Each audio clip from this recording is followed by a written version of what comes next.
Imagine a neighborhood surrounded by a wall. It is invisible, it is perfectly polite, and everybody inside swears it doesn't exist. That is America's upper middle class today. This is Dream Hoarders, where the real divide isn't between billionaires and everybody else. It's more like the top 20% and the other 80%, and the wall is built out of opportunity. Now, we love to talk about the 1%. They are easy villains for you to talk about. You got private jets, offshore accounts, and a yacht maybe named tax haven or something like that. But focusing on the ultra rich lets the rest of the affluent escape scrutiny.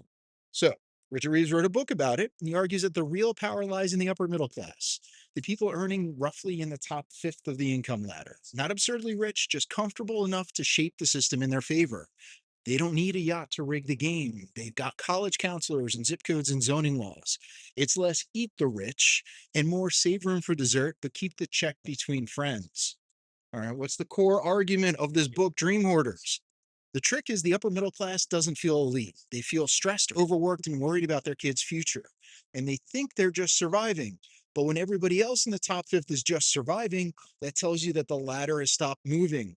They build opportunity walls around their kids. These are subtle, legal, and socially approved walls. It's not about greed. This is more like insulation. Good schools just make sure they're only zoned for houses starting at $1.2 million each. Internships? Of course, you can get an internship. Just make sure they're unpaid and based in cities where rent costs a kidney. College? Totally merit based after legacy admissions, test prep, and summer coding camps that cost more than tuition. The result is in America, mobility dropped. The wall got higher, and the people inside think if I can't see it, it can't be real. Reeves calls this opportunity hoarding, which sounds a lot like a reality show about families collecting internships instead of canned food, but it's real.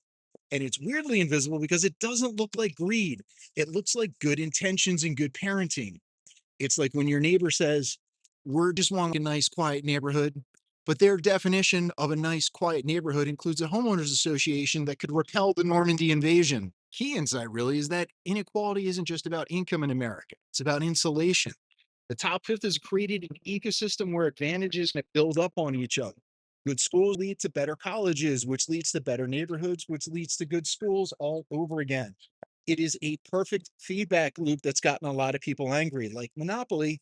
But every time you pass go, you get a tax break and somebody else's chance card disappears. And because this group votes, donates, and writes their op eds, their preferences kind of shape what you call the rules.